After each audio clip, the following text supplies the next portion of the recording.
Imaginemos por un momento el siguiente escenario. Llevamos, no sé, 40 minutos atrapados en una sala de reuniones sin ventanas. La típica pesadilla corporativa.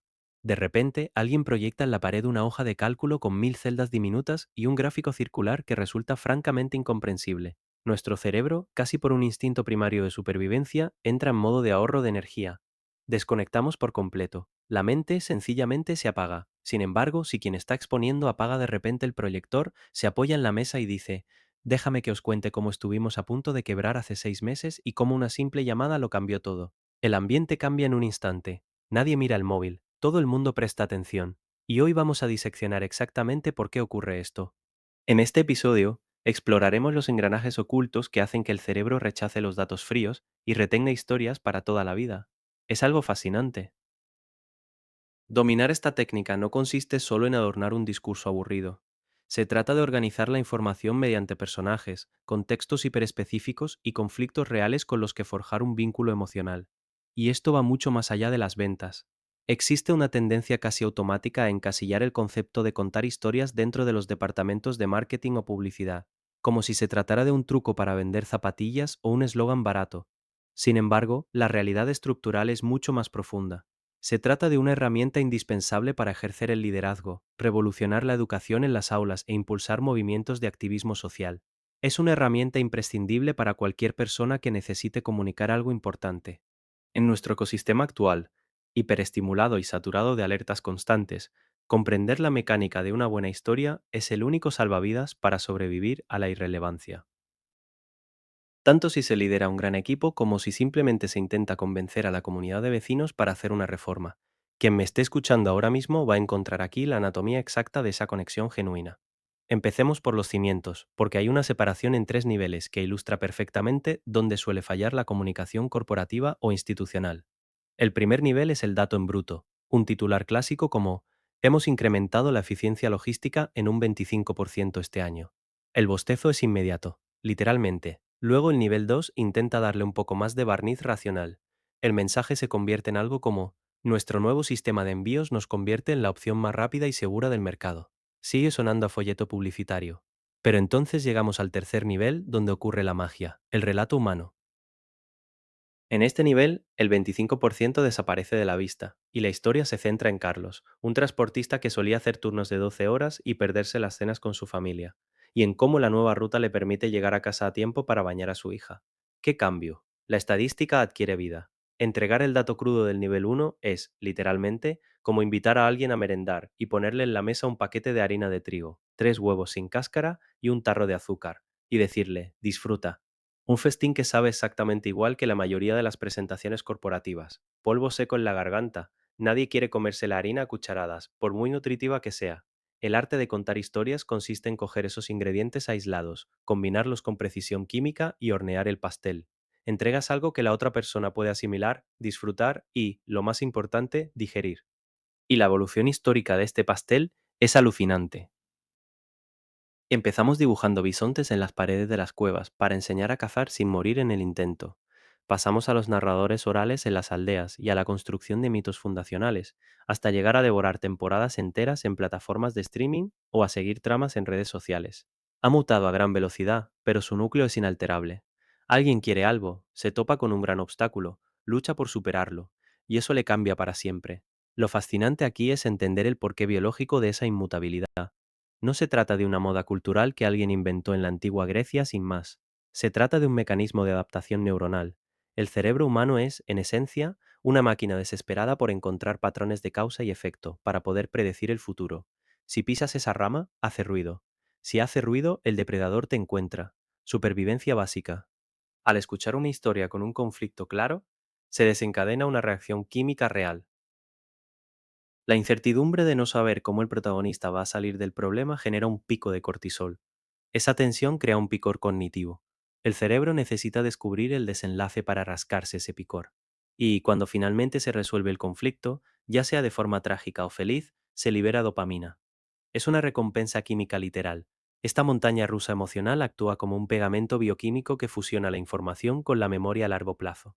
Biológicamente no estamos diseñados para recordar hojas de cálculo, sino para consumir narrativas. Durante milenios, esta fue la única forma de aprender a sobrevivir sin tener que experimentar el peligro en primera persona. Aprender de los errores ajenos a lo largo de la historia.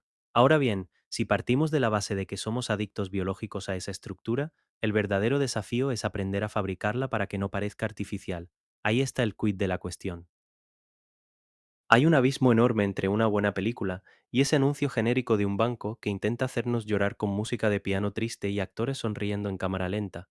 El instinto nos grita que se trata de una manipulación barata. El cerebro detecta la falsedad a kilómetros de distancia.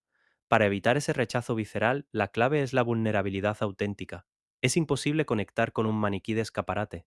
La perfección aburre y genera desconfianza. Las historias en las que la empresa o el protagonista son perfectos desde el principio, en las que no hay dudas y todo se resuelve mágicamente a la primera, generan un enorme rechazo. Para que el cerebro empatice, necesita ver grietas, necesita ver al protagonista dudar, sudar, cometer un error estúpido y tener miedo. La vulnerabilidad es la puerta de entrada a la empatía. Hay elementos arquitectónicos en esta estructura que son imprescindibles para que el puente no se derrumbe. En primer lugar, el protagonista debe desear algo con una intensidad palpable, y ese deseo debe reflejar las aspiraciones o los miedos de quien escucha. En segundo lugar, debe haber un conflicto, y aquí es donde la inmensa mayoría de las marcas y los líderes tropiezan estrepitosamente. Existe una tentación narcisista brutal de colocar el producto, el servicio o la propia empresa como el gran héroe de la película. Aquel que llega, saca pecho y salva el día, como si el software de contabilidad fuera Superman bajando de los cielos. Y ese es un error fatal. El producto jamás puede ser el héroe. El producto debe adoptar el arquetipo de mentor, herramienta mágica o aliado. Pensemos en las narrativas clásicas. El producto no es Luke Skywalker. El producto es el sable de luz. O Yoda enseñándole a canalizar la fuerza. El verdadero héroe sigue siendo el cliente o el ciudadano, que se enfrenta a su propio imperio galáctico. Y todo esto se resume en un esquema de tres fases. La primera es el antes, que nos muestra un mundo cotidiano, pero dolorosamente en desequilibrio. El durante, que es el desierto, la toma de decisiones difíciles, el esfuerzo brutal y la renuncia, el sudor y las lágrimas. Y por último el después, que rara vez supone una vuelta a la normalidad absoluta, sino a un estado nuevo en el que se ha producido un aprendizaje emocional profundo. Pero hay algo que va en contra de lo que vemos en taquilla todo el tiempo.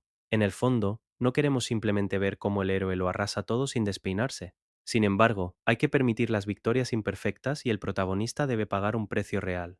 ¿Por qué exigirle tanto sufrimiento? ¿Por qué no dar a la audiencia el gustazo de un final feliz y redondo, en el que llueve confeti y todos los problemas se esfuman por arte de magia? Pues porque el confeti no es creíble cuando se encienden las luces. Los adultos tenemos un radar hipersensible para las soluciones caídas del cielo. En narrativa, a eso se le llama Deus ex machina, y provoca rechazo porque rompe el pacto de realidad. Es como decir, venga ya, esto no se lo cree nadie. Subconscientemente, sabemos que el progreso genuino siempre exige un peaje. El sacrificio es el puente directo hacia la empatía. Ese sacrificio puede ser dinero, tiempo perdido o el terror a enfrentarse a una conversación incómoda con un socio. Si la victoria no tiene ningún coste, el premio carece de peso emocional. De hecho, ver a alguien lograr solo el 80% de lo que quería, asumir ciertas pérdidas en el camino o descubrir que su sueño original no era lo que esperaba resulta infinitamente más conmovedor y magnético que un éxito rotundo, estéril y sin cicatrices.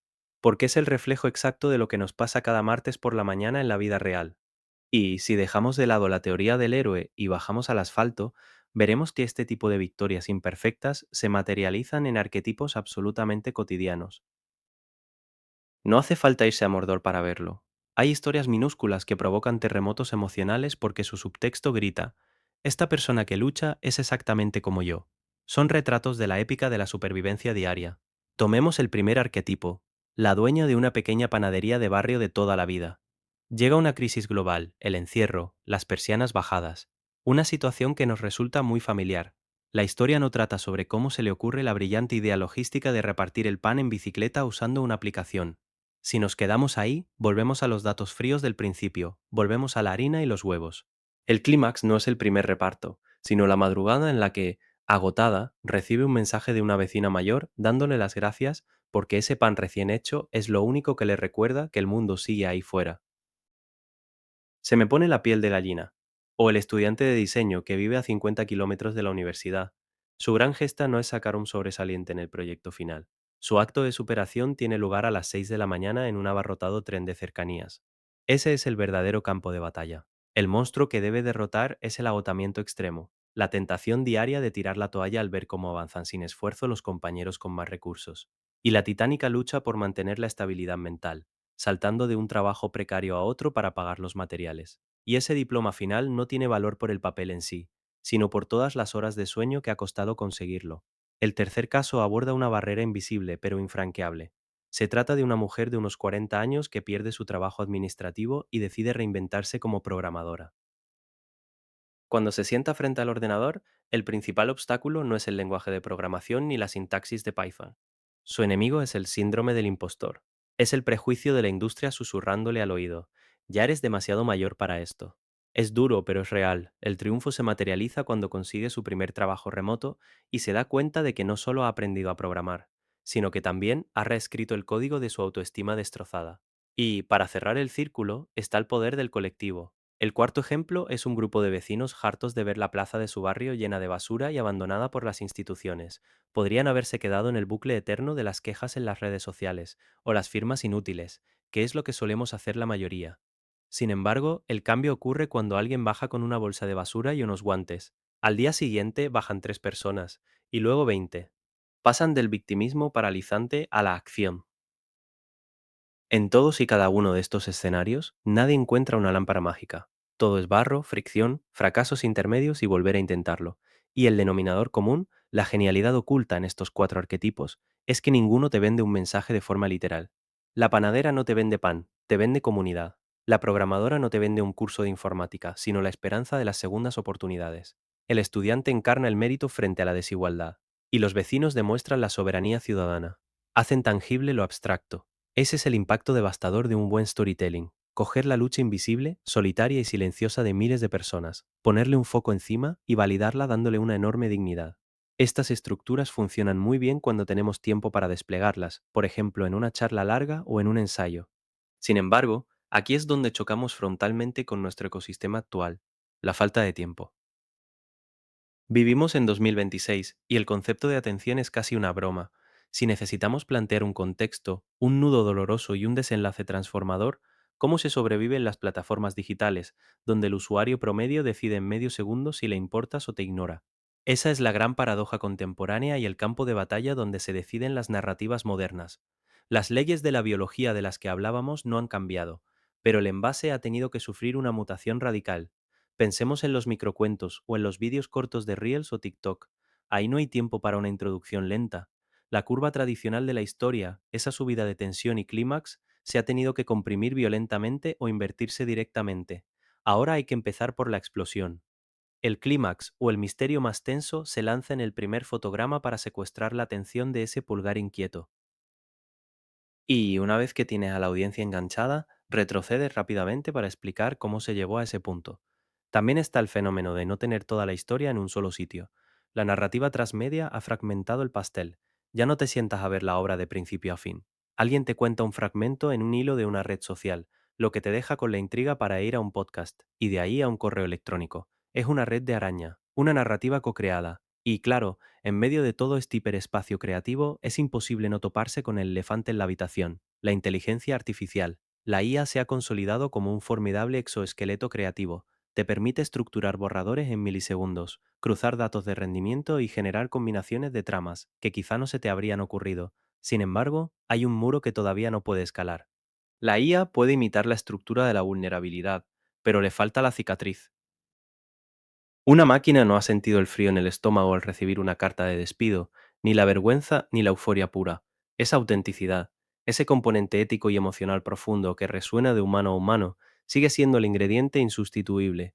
La IA te da el coche montado y reluciente, pero le falta alma. Y hablando de coches, os presento una herramienta de diagnóstico fascinante para comprobar si nuestra historia sobrevivirá ahí fuera. Se trata de una auditoría basada en cuatro pilares: la curiosidad, la identificación, la tensión y la resonancia. Me recuerda inevitablemente a llevar el coche a la inspección técnica de vehículos, a pasar la ITV.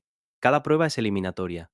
Imaginemos que empiezas con el inspector de la atención. Mira debajo del chasis y pregúntate, ¿percibo algún riesgo real para este protagonista? ¿Hay algo grave en juego? Si la respuesta es no, es como si tuvieras los frenos cortados. La historia se va a estrellar en la primera curva. Sin riesgo, no hay tensión. Siguiente estación, la identificación. El mecánico enciende las luces. ¿Conozco a este personaje? ¿Entiendo sus miedos? Si el protagonista es un cliché de cartón piedra, de esos ejecutivos corporativos que siempre sonríen, tienes los faros fundidos y nadie va a ver por dónde vas.